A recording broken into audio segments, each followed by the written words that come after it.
ya. Boleh bagi pemiliknya itu menuntut idza kana ketika adanya ad-dhamanu hutang tersebut alama atas sesuatu bayyana yang jelas keduanya.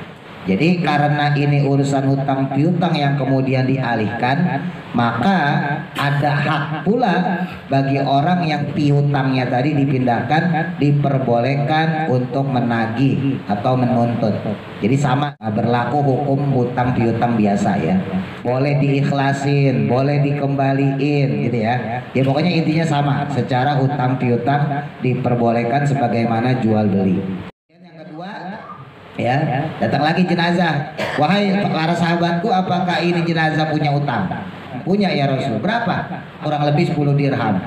Apakah dia meninggalkan warisan? Nah, dijawab keluarganya, kagak ya Rasul. Dia kagak ninggalin warisan, justru ninggalin utang.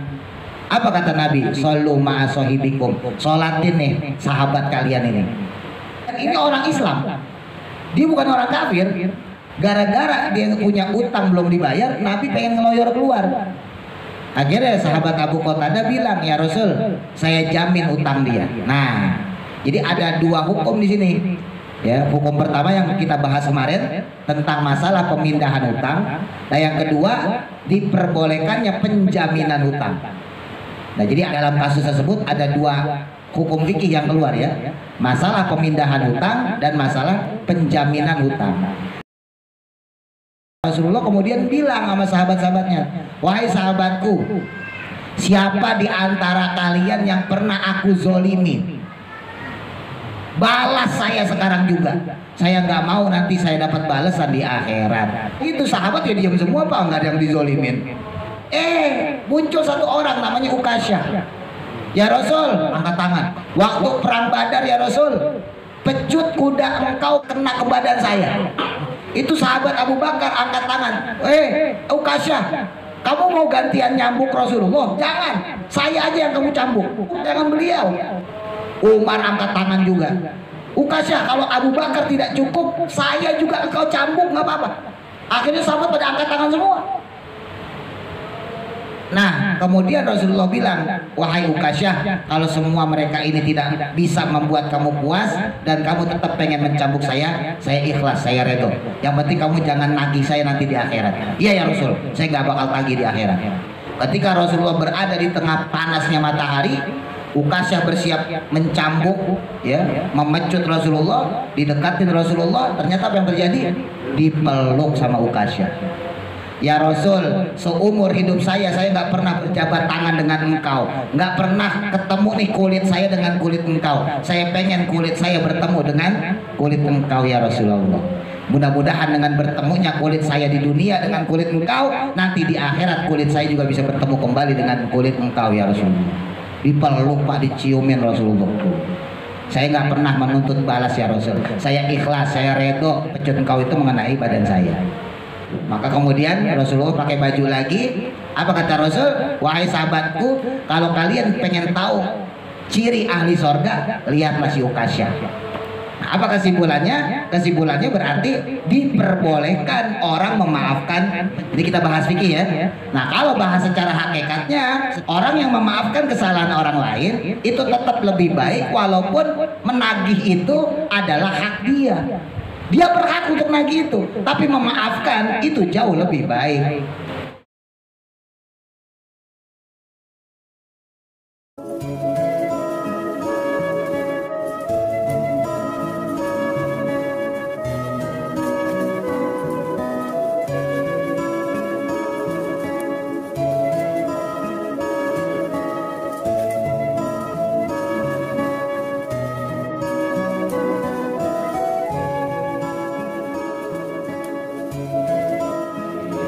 Yaghfir lana wa liwalidina amin.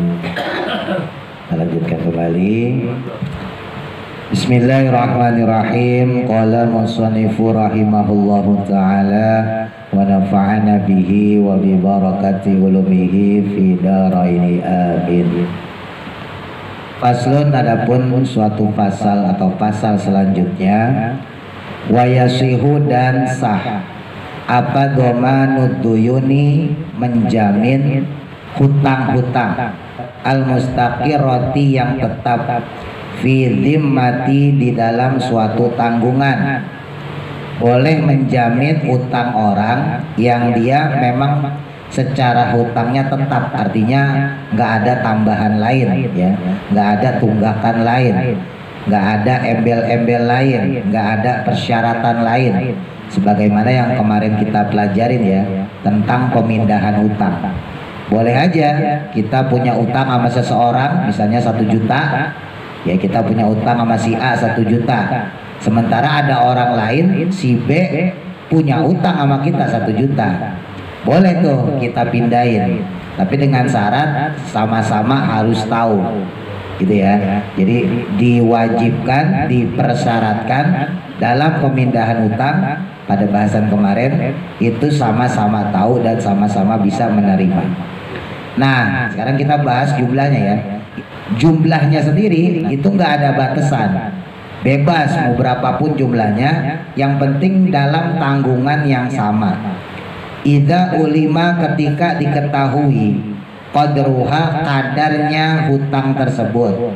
Jadi kadarnya harus diketahui berapa besarnya itu. Wali sahibil haqqi, dan boleh juga bagi pemiliknya, mutolabatun, yaitu menuntut, ya. Boleh bagi pemiliknya itu menuntut man, kepada orang, sya'a, yang dikehendakinya, minadhamini, dari orang yang menjamin tersebut, wal madmuni, dan juga orang yang dijamin, anhu, darinya. Idza kana, ketika adanya, ad-dhamanu, hutang tersebut, alama, atas sesuatu, bayyana, yang jelas keduanya. Jadi karena ini urusan hutang piutang yang kemudian dialihkan, maka ada hak pula bagi orang yang piutangnya tadi dipindahkan, diperbolehkan untuk menagih atau menuntut. Jadi sama, berlaku hukum hutang piutang biasa ya.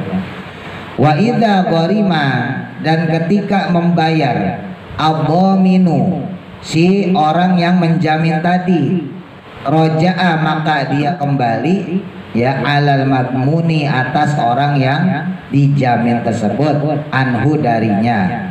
Idza kana, jika adanya, ad-dhamanu, jaminan tadi, wal qada'u, dan juga pembayarannya, biiznihi, dengan izinnya. Jadi diperbolehkan setelah menagih atau menuntutnya juga berlaku hukum, boleh diikhlasin, boleh dikembaliin, gitu ya. Ya pokoknya intinya sama, secara hutang piutang diperbolehkan sebagaimana jual beli. Tapi wal yasihu, tidak sah, domanul majhuli, jaminan dari perkara yang tidak diketahui. Jadi nggak sah kalau penjaminan hutang tersebut terhadap perkara yang nggak jelas, perkara yang tidak diketahui. Walama, dan juga tidak sah terhadap sesuatu atau perkara, lam yajib, yang tidak wajib, illa darkal mabi'i, kecuali dengan akad jual beli.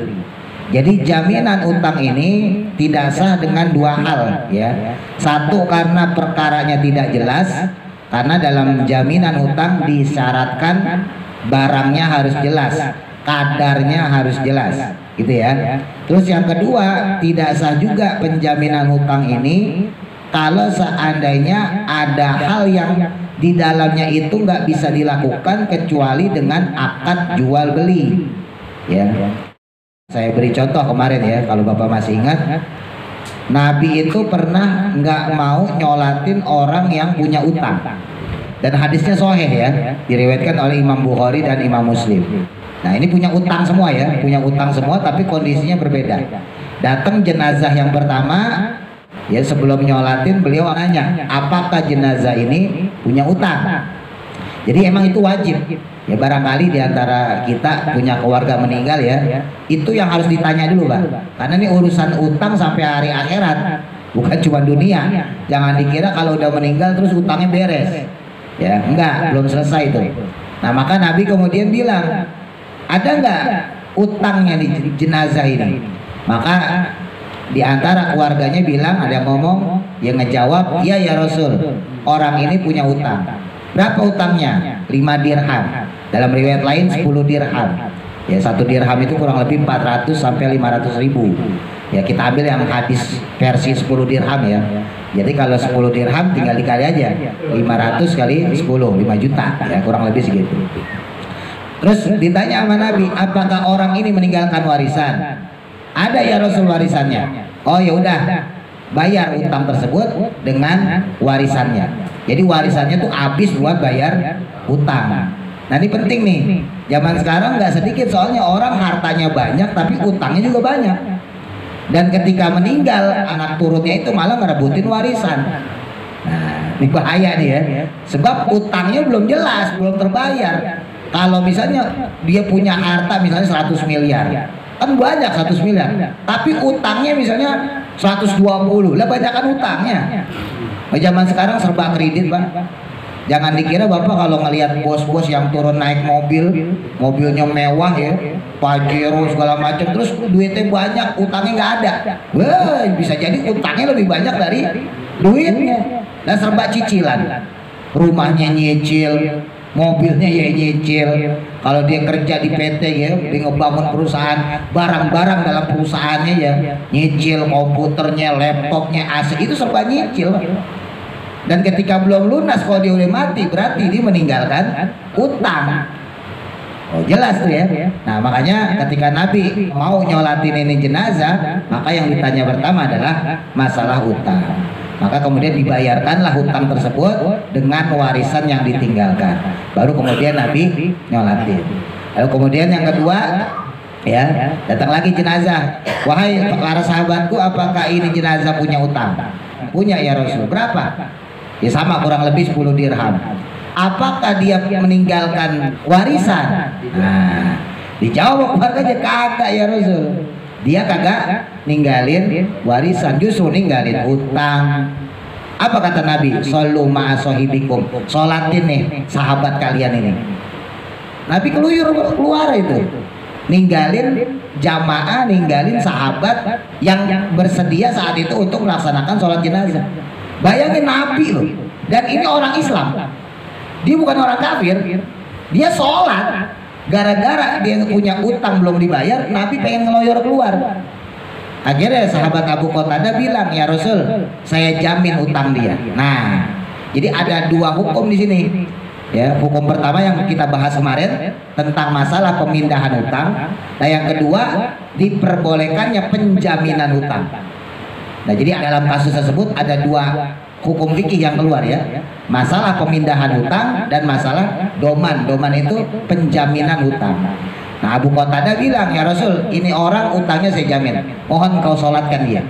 Baik, kalau memang kamu jamin utangnya, saya sholatin dia. Nah, kemudian Rasulullah menyolatin orang tersebut.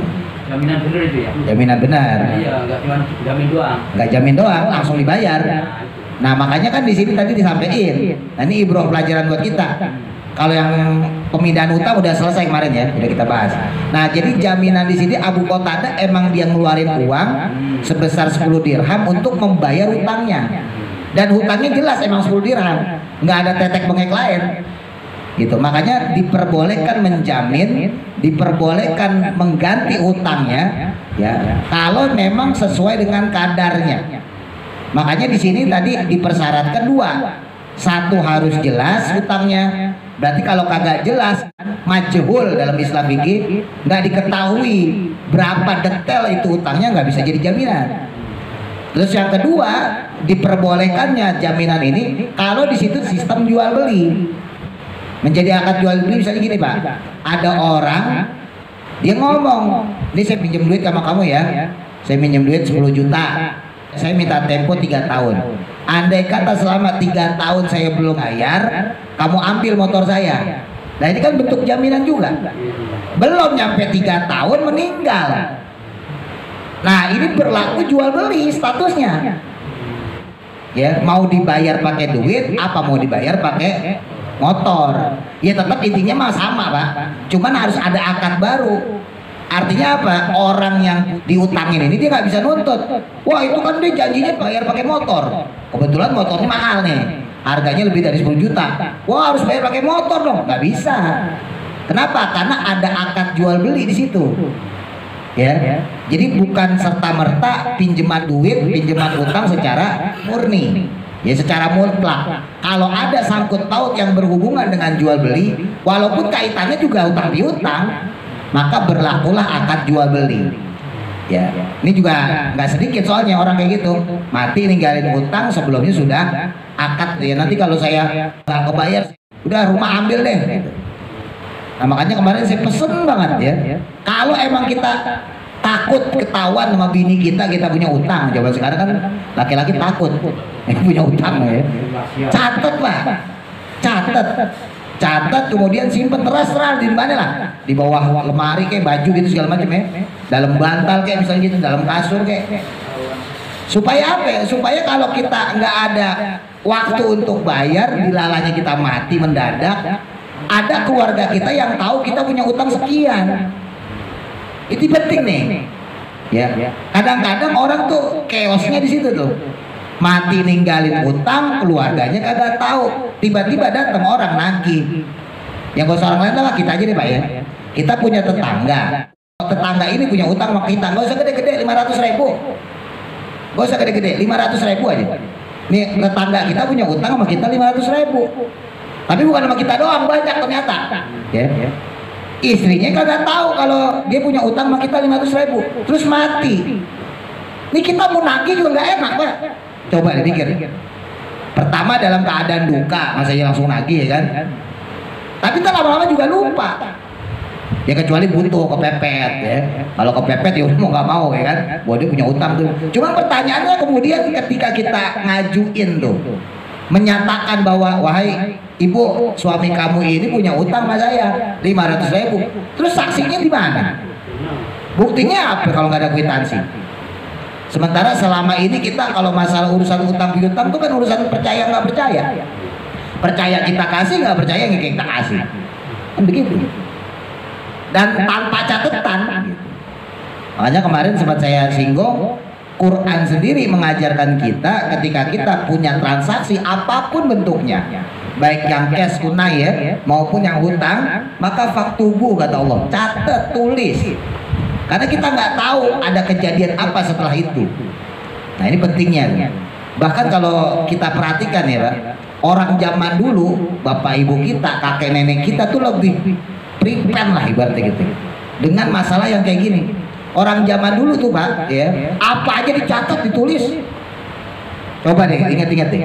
Padahal orang zaman dulu banyak yang kagak bisa baca, kagak bisa tulis. Tapi urusan jual beli, urusan utang piutang ditulis. Dari beli rumah misalnya giring segala macam belum ada deh ya zaman dulu. Ditulis pakai bond, kwitansi macam-macam. Sampai jelek banget, kertasnya belel banget. Tapi dicatat, ditulis. Itu orang zaman dulu tuh begitu. Nah, ini pelajaran nih buat kita sebetulnya ya. Kalau sampai seandainya nauzubillah ada orang kok meninggal terus meninggalkan hutang, lalu keluarganya nggak tahu atau nggak mau terima, ada orang nagih nggak mau terima, maka nanti sambutannya sampai di akhirat.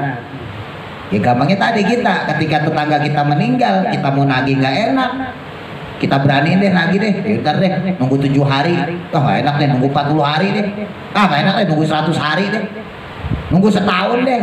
Datang kita, pas kita mau nagih, ternyata yang diutangin bukan cuma kita doang, tetangga kirinya juga diutangin, tetangga yang kanan diutangin. Lah ini banyak juga utangnya ini.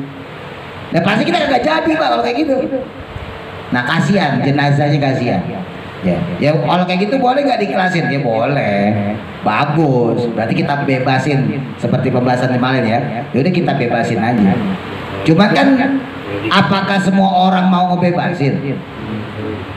Pertanyaan itu, apakah semua orang ngerti ilmu seperti ini? Apakah semua orang mau ngebebasin masalah utang? Nggak semua masalahnya. Gitu. Ya pokoknya kalau urusan utang hati-hati deh ya. Urusan duit segala macam hati-hati. Karena tanggungannya bukan cuman di dunia, tapi sampai di akhirat. Kepleset aja kita Pak urusan duit, wah udah. Ya, bahaya sampai akhirat. Ya. Titik. Faslun. Wal kafalatu, dan selanjutnya adapun kafalah. Kafalah itu menanggung, ya, sama domain juga, menjamin, menggantikan. Bil badani, dengan badan, itu jaizatun, boleh. Penanggungan atau bahasa kita penggantian dengan badan, badan itu jasad kita, maka dihukumi jaizatun, boleh. Idza kana, ketika adanya dia, alal makfuli, atas orang yang ditanggung, bihi, dengannya, itu hakun, berhak, li adamiyin, dengan hukum untuk anak Adam. Jadi diperbolehkan penanggungan tadi, atau kalau kita sangkutin dalam bab hutang piutang misalnya ya, dengan badan, dengan jasad. Ya, kemarin sempat saya singgung, misalnya ada orang punya utang, ya, dia dalam posisi kayaknya nggak mampu bayar, gitu ya, dia punya utang katakan misalnya 3 juta. Nah, dia dalam keadaan pailit, bangkrut, kemungkinan nggak bisa bayar. Akhirnya dia pasang badan, bahasa kita. Udah, saya nggak bisa bayar nih, gimana kalau saya kerja sama kamu selama 1 bulan, nggak perlu digaji, tapi mohon utang saya yang 3 juta itu lunas. Jadi hitungannya 1 harinya 100.000 ya. Nah, saya punya utang sama kamu 3 juta, saya udah nggak mampu bayar. Gimana kalau saya kerja sama kamu selama 1 bulan, nggak perlu digaji? Ya, selesai saya kerja, saya mohon utang saya lunas. Nah, itu menjamin dengan badan. Ya. Nah, ada kisah menarik. Ada sahabat yang namanya Ukasyah, Pak.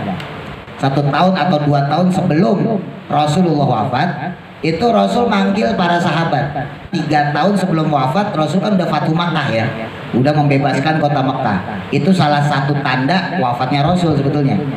Makanya ketika Fathu Makkah, para sahabat senang karena berhasil membebaskan kota Makkah dari berhala, dari kejahiliahan. Sahabat pada senang, Pak, pada gembira. Wah, besok kita berangkat haji, karena besoknya kemudian Rasulullah berangkat haji. Nah, satu-satunya sahabat yang menangis adalah sahabat Abu Bakar. Ya. Itu turun dari situ ayat yang sering kita baca kalau Maulid itu ya.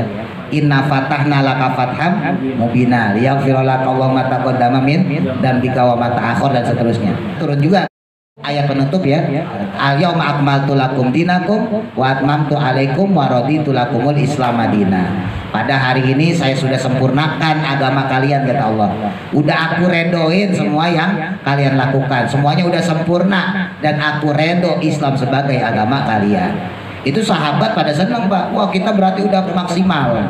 Islam udah sempurna. Kita nggak perlu mendapatkan syariat baru lagi, maksudnya gitu ya. Nah, satu-satunya sahabat yang menangis saat itu adalah sahabat Abu Bakar. Ditanya, Pak, loh kenapa Abu Bakar kamu nangis? Kan bukannya kita senang harusnya karena kita udah sempurna nih Islamnya. Kata Abu Bakar, wahai sahabatku, kalau Islam sudah sempurna, kalau ajaran Nabi Muhammad SAW sudah maksimal, berarti sebentar lagi beliau akan meninggalkan kita. Berarti beliau akan wafat. Ini cerdasnya sahabat Abu Bakar. Maka ketika dibilangin kayak gitu, sahabat langsung nangis semua, Pak. Oh iya, kalau begitu berarti bentar lagi Rasulullah bakal meninggal, bakal wafat. Nah, singkat cerita nih, beliau kembali pulang ya, kembali pulang ke Madinah. Nah, sampai di Madinah, Rasulullah kemudian bilang sama sahabat-sahabatnya, wahai sahabatku, siapa di antara kalian yang pernah aku zolimi, balas saya sekarang juga.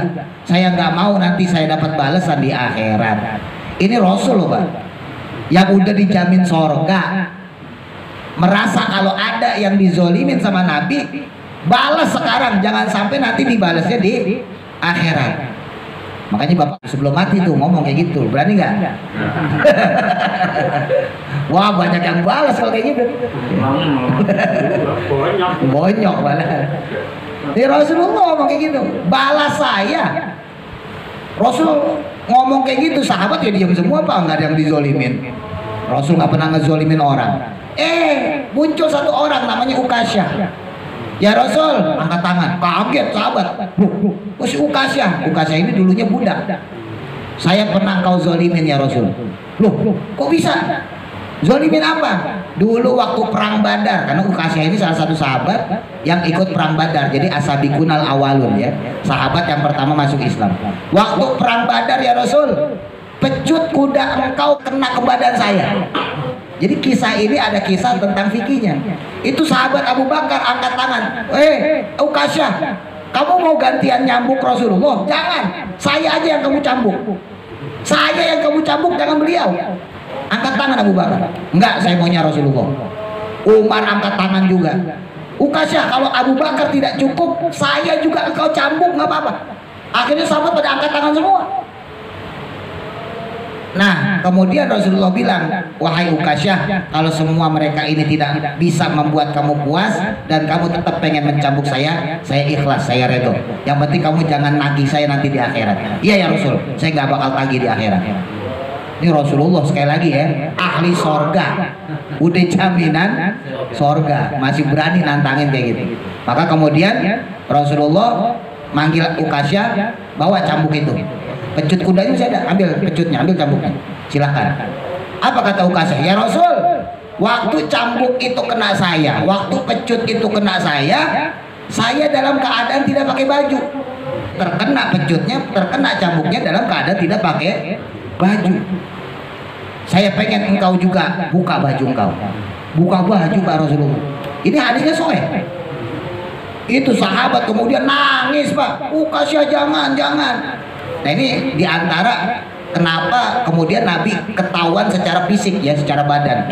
Badannya putih bersih, rambutnya sampai segini ya, bersih putih ya. Terus ada cap kenabian, khotamun nubuwah namanya, bundar kayak logam. Nah, jadi Nabi itu semuanya punya khotamun nubuwah. Ya kalau bahasa kita kayak stempel lah gitu ya, stempel kenabian. Kalau kita kan emang kompel beneran, Bano kita lah. Dan semua Nabi punya itu ya. Dan saat itu Nabi udah sepuh loh, usianya udah 61 tahun, badannya masih segar, masih tegar. Itu Rasulullah kemudian bilang, silakan cambuk saya Ukasyah. Sahabat makin nangis, makin kejar. Ukasyah hentikan. Udah, kamu mau dibayar berapa untuk gantiin pecutannya Rasulullah? Udah, jangan lakuin. Sahabat nahan semua, Pak. Ketika Rasulullah berada di tengah panasnya matahari, Ukasyah bersiap mencambuk ya, memecut Rasulullah, didekatin Rasulullah. Ternyata apa yang terjadi? Dipeluk sama Ukasyah. Ya Rasul, seumur hidup saya nggak pernah berjabat tangan dengan engkau, nggak pernah ketemu nih kulit saya dengan kulit engkau. Saya pengen kulit saya bertemu dengan kulit engkau ya Rasulullah. Mudah-mudahan dengan bertemunya kulit saya di dunia dengan kulit engkau, nanti di akhirat kulit saya juga bisa bertemu kembali dengan kulitnya engkau ya Rasulullah. Dipeluk Pak, diciumin Rasulullah. Saya nggak pernah menuntut balas ya Rasul. Saya ikhlas, saya redo. Waktu itu engkau tidak sengaja, pecut engkau itu mengenai badan saya. Wah itu wasa kita untung gede itu. Ya, maka kemudian Rasulullah pakai baju lagi. Apa kata Rasul? Wahai sahabatku, kalau kalian pengen tahu ciri ahli sorga, lihatlah si Ukasyah. Nah, apa kesimpulannya? Kesimpulannya berarti diperbolehkan orang memaafkan. Ini kita bahas fikih ya. Nah kalau bahas secara hakikatnya, secara histori cerita tadi, berarti orang yang memaafkan kesalahan orang lain itu lebih baik daripada dia menagihnya walaupun itu hak dia. Saya ulang ya, orang yang memaafkan kesalahan orang lain itu tetap lebih baik walaupun menagih itu adalah hak dia. Dia berhak untuk nagih itu, tapi memaafkan itu jauh lebih baik. Makanya kemarin kalau masih ingat waktu kita belajar tafsir Yasin, ketika Sayyidah Fatimah nuntut yang ngebunuh Hasan Husain ya untuk diadili oleh Allah, apa kata Kanjeng Nabi? Wahai putriku, wahai Fatimah, hada yaumus syafa'ah. Ini adalah hari pertolongan, ini adalah hari syafaat, bukan hari balas dendam. Ini penting nih ya. Walaupun secara manusiawi susah Pak. Kita disakitin orang kok bisa maafin ya, kita dihina orang kok bisa maafin, kita dicaci maki orang kok bisa maafin, walaupun susah. Tapi sekalipun susah bukan berarti nggak bisa dilakukan. Usahain ya, berlakulah seperti sahabat Ukasyah. Kata Rasul, kalau kamu pengen lihat calon ahli surga, nih lihat Ukasyah. Jadi gampang maafin orang. Itu kan kejadian perang Badar udah lama Pak. Rasul baru hijrah ke Madinah, ya itu udah dimaafin sama Ukasyah. Makanya oh berarti ini orang punya ciri pemaaf gitu ya. Nah balik lagi nih, nah kalau seandainya itu terjadi nih ya, seandainya ternyata dipecut benar Rasul, itu juga terjadi hukum wakalah. Berarti diperbolehkan orang itu memindahkan hukuman dari sisi badan. Kalau tadi kita bahas masalah utang ya, utang ada orang punya utang 3 juta ya, karena nggak mampu bayar udah pasang badan deh, saya kerja deh sama kamu deh 1 bulan. Jadi pasang badannya itu untuk membayar utang. Nah cerita Kanjeng Nabi ini badan PS badan, Mbak, fisik PS fisik nih. Nah itu diperbolehkan.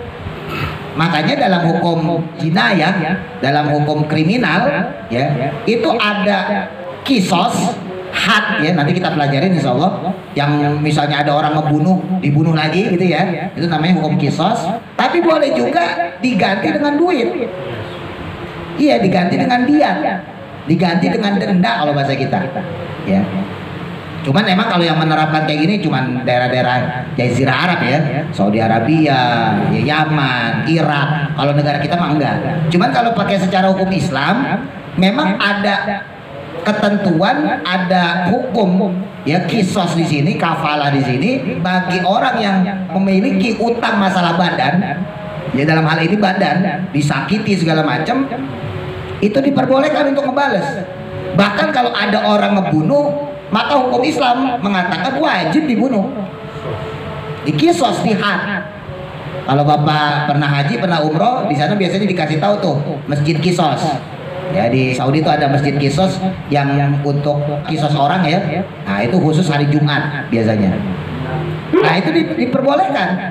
Tapi diperbolehkan juga. Nah ini doman yang tadi kita bahas, penjaminan dengan membayar diat, diganti pakai duit. Ya nggak tahu biasanya berapa gitu. Kalau kata guru saya kurang lebih itu 100.000 real kalau nggak salah ya, bukan 100 real, 100.000 real itu maksimal ya, maksimal. Ada yang cuman bayar 50.000 real. Makanya kayak orang Indonesia yang TKI TKW ya maaf sebetulnya bisa ditebus Pak, cuma negara harus ngeluarin duit. Nah ngeluarin duitnya bukan sedikit Mas aja, sampai 50.000 sampai 100.000 real. Dan cerita guru saya, karena guru saya di Riyadh itu, beliau ngambil S3 di sana, ceritanya itu algojonya Pak, itu nggak langsung menggal. Jadi algojo ini tetap ngelihat keluarga korban 3 kali kata beliau. Jadi misalnya ada sipulan ya, sipulan ini dimaafkan apa enggak? Jadi algojonya ngeliatin keluarganya. Kalau keluarganya diem aja, maka si algojo jalan 3 langkah. Misalnya ada di sana ya, jalan 1, 2, 3. Lalu madep lagi, dimaafin apa enggak? Keluarganya diem aja nih, yang korban dibunuhnya ini, maka dia jalan lagi 3 kali. Sampai 3 kali keluarga korban ditanya lagi, dimaafin apa enggak? Kalau masih diem aja, baru dipenggal tuh kepalanya. Jadi ada teknisnya sama semacam itu. Tapi kalau misalnya dia saya maafkan, udah kagak jadi penggal. Nanti bayarnya biasanya diat, ya denda dan sebagainya. Gitu ya. Faslun dikit lagi. Wali syirkati, dan adapun untuk persyirikatan, syirkah, ya perseroan kalau zaman sekarang PT, ya. Itu syaro itu ada 5 persyaratan. Yang pertama kalau kita bikin musyarakah ya, persekutuan, kerjasama, syaratnya yang pertama ayakuna adanya ala naudin, atas mata uang, minad darahimi berupa dirham, wadana niri, dan juga berupa dinar. Ini kalau di Arab ya. Kalau bahasa kita gampangnya, kalau pakai rupiah maka harus rupiah semua. Ya, kalau kita kerjasama misalnya sama orang Australia gitu ya, orang barat ya, maka harus pakai mata uang yang sama. Kita mau pakai mata uang dolar Australia apa pakai mata uang rupiah. Nggak boleh yang satu rupiah yang satunya dolar, karena nanti secara duitnya itu pasti berbeda ya, valutanya nanti berbeda ya, pecahannya berbeda.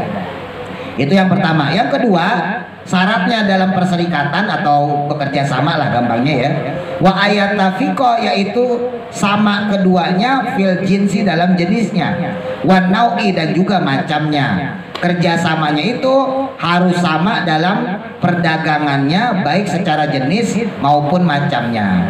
Misalnya mau bisnis apa nih gitu ya, mau bisnis jual beli properti misalnya, jadi harus disepakati dulu. Kalau emang cuman properti, ya udah properti. Jangan merembet ke yang lain. Ya akhirnya yang satunya pengen furniture, pengembangan, nggak boleh. Kalau emang bisnisnya properti, udah properti tok. Jangan pakai merembet ke yang lain-lain. Oh bisnis apa nih? Wah kita dagang kambing. Ya udah, jangan pakai dagang sapi segala dimasukin. Karena awal musyarakahnya, akadnya adalah dagang kambing. Walaupun mungkin ada peluang setelah itu, wah kayaknya dagang sapi bagus nih, yuk kita dagang sapi. Ya, harus ada akad baru lagi. Nah gitu ya. Dalam hal ini harus diberikan akad baru kembali. Terus yang ketiga, syaratnya perserikatan atau musyarakah, bekerja sama ya. Wa ayyakhlito, yaitu mencampur al-malaini akan dua harta. Nah, harta tersebut kemudian harus dicampurkan, nggak boleh dipilih-pilih. Maksudnya gitu. Jadi seandainya ada orang kerjasamanya 100 juta, maka harus disatuin. Kalau bahasa sekarang mah gampang Pak, udah tinggal bikin rekening bank aja ya. Jadiin satu di bank, ya udah modalnya dari situ. Nggak boleh dipisahin, nggak boleh diantara mereka ada yang megang. Udah disepakatin 100 juta, ya 100 juta keluarin, gabungin bareng-bareng. Jangan, saya pegang dulu 50 juta nih, ntar saya kasihin, nggak boleh. Kalau udah musyarakah, udah perjanjian kerja sama bareng, maka duitnya harus dikeluarin. Terus yang keempat, wa ayyadana, dan memberi izin kullu wahidin, setiap satu minhuma dari keduanya, li sahibihi, kepada temannya tersebut, fit tasarufi, dalam mentasarufkan. Nah kalau sudah terjadi kesepakatan tadi, maka harus memberi izin kepada orang yang mentasarufkan. Mentasarufkan ini bahasa kita karyawannya. Kalau seandainya dia pakai karyawan. Tapi kalau dijalankan oleh dua orang yang bekerja sama, ya udah nggak usah. Kan kadang ada orang yang kerja sama tapi pakai orang lain Pak. Ya, dia kerja sama, duitnya doang nih, modalnya nih, bikin warung gitu ya. Udah kita suruh sipulan aja tuh. Ada sipulan aja yang jagain warung.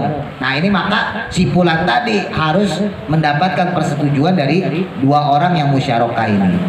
Lalu yang kelima, wa ayakuna, adanya apa aribahu, untung, wal khusranu, dan juga kerugian, ala qadril malaini, itu sesuai dengan kadar kedua harta tersebut. Ya, walikuli wahidin, dan pada setiap satu minhuma dari keduanya, orang yang bekerja sama tadi, itu fashuha, boleh membatalkan mata sya'a, kapan saja dia berkehendak. Wa mata, maksudnya bukan kapan tapi iza, bimakna iza. Wa mata, dan juga ketika mati ahaduhuma, salah satu dari keduanya, batolat, maka batallah perserikatan tadi gitu. Nah jadi untung ruginya harus ditanggung bareng-bareng, dan kedua pihak tadi boleh memutuskan atau membatalkan, dan apabila salah satunya ada yang meninggal, putus dengan sendirinya. Jadi persekutuan tadi putus dengan sendirinya kalau seandainya diantaranya ada yang meninggal. Adapun kalau di tengah jalan pengen putus, diperbolehkan, tapi dengan catatan untung ruginya ditanggung masing-masing. Paslon, pasal selanjutnya, mudah-mudahan manfaat. Al-Fatihah. Bismillahirrahmanirrahim.